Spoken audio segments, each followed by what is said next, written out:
Welcome to the Trial of Socrates, Truth, Justice and Virtue. Selections from Crito by Plato, Vegetarian, Part 2 of 2 on Words of Wisdom.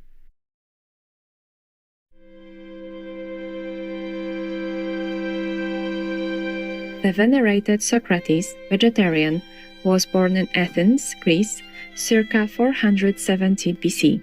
Many people consider him to be the father of Western philosophy. Others think of him as an insightful teacher and an enlightened master. Socrates believed that an individual's main purpose on earth was to discover the truth. He stated that most people focus their lives around their families, careers, and social responsibilities, when in fact they should be concerned about the welfare of their souls. With compassion for all life, Socrates followed and promoted a vegetarian diet. Most of the information about Socrates, vegetarian, his life, and his philosophy was transcribed after his departure by two of his students, Plato, vegetarian, and Xenophon, vegetarian. These disciples wrote about their master in several books, in which Socrates is depicted as the main character. Originally written in 360 BC by Plato, vegetarian, Crito depicts a conversation between Socrates and his faithful friend Crito while he is awaiting execution in prison from an unjust trial against him. Here, Socrates explains the divine concept that it is unacceptable to repay evil with evil, and that one should not pay too much attention to what the majority think, but rather follow the direction of the divine providence. During a lecture in Costa Rica in 1989, Supreme Master Jinghai, vegan, spoke of the sacrifices that the saints, including Socrates, vegetarian, made to enlighten people, and why they are the greatest peacemakers. All the saints in the past worked very hard to enlighten people, even though by doing so, they have to endure many kinds of criticism, misunderstandings, and hardships, sometimes even risking their lives, such as in the case of Jesus and Socrates. Also Buddha, many people wanted to kill him, also tried to blacken his name.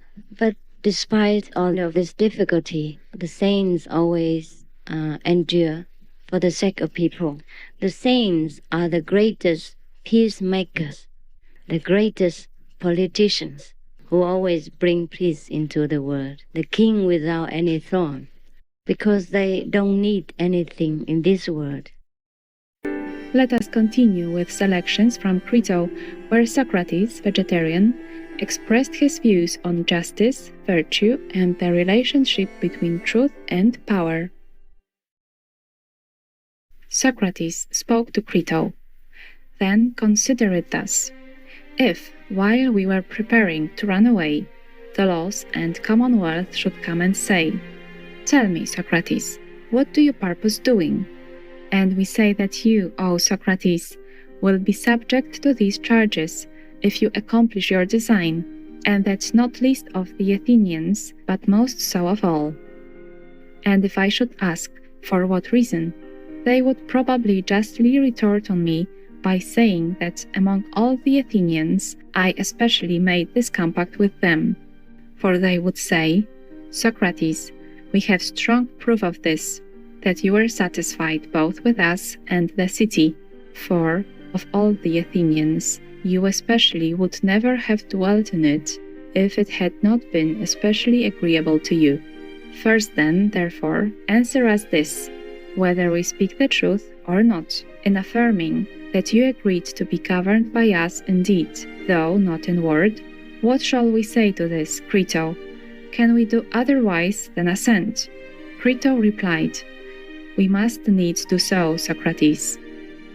Socrates continued, "What else, then, they will say, are you doing but violating the conventions and compacts which you made with us during the space of 70 years, in which you might have departed if you had been dissatisfied with us, and the compacts had not appeared to you to be just? For who can be satisfied with a city without laws? But now will you not abide by your compacts? You will, if you are persuaded by us, Socrates, and will not make yourself ridiculous by leaving the city. For consider, by violating these compacts and offending against any of them, what good you will do to yourself or your friends. And if you should go to one of the neighboring cities, either Thebes or Megara, for both are governed by good laws, you will go there, Socrates, as an enemy to their polity, and they will look upon you with suspicion, regarding you as a corrupter of the laws. And you will confirm the opinion of the judges, so that they will appear to have condemned you rightly. For whose is a corrupter of the laws will appear in all likelihood to be a corrupter of youths and weak-minded men. Will you then avoid these well-governed cities and the best-ordered men? And should you do so, will it be worth your while to live?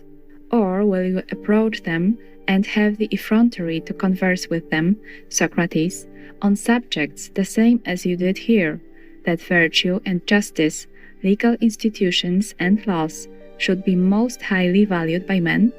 Then, O Socrates, be persuaded by us who have nurtured you, and do not set a higher value on your children, or on life, or on anything else than justice, that when you arrive in Hades, you may have all this to say in your defense before those who have dominion there. For neither here in this life, if you do what is proposed, does it appear to be better or more just or more holy to yourself or any of your friends, nor will it be better for you when you arrive there. But now you depart, if you do depart, unjustly treated, not by us, the lost, but by men. But should you escape, having thus disgracefully returned injury for injury and evil for evil, having violated your own compacts and conventions which you made with us, and having done evil to those to whom you least of all should have done it, namely, yourself, your friends, your country, and us, both we shall be indignant with you as long as you live, and there our brothers, the laws in Hades, will not receive you favorably, knowing that you attempted, so far as you were able, to destroy us. Let not Crito, then, persuade you to do what he advises rather than we. These things, my dear friend Crito, be assured, I seem to hear as the votaries of Cybele seem to hear the flutes. And the sound of these words booms in my ears and makes me incapable of hearing anything else. Be sure, then, so long as I retain my present opinions, if you should say anything contrary to these, you will speak in vain. If, however, you think that you can prevail at all, say on. Crito replied, But Socrates, I have nothing to say. Socrates concluded, Desist then, Crito, and let us pursue this course, since this way the deity leads us. For more information, please visit Project Gutenberg or gutenberg.org.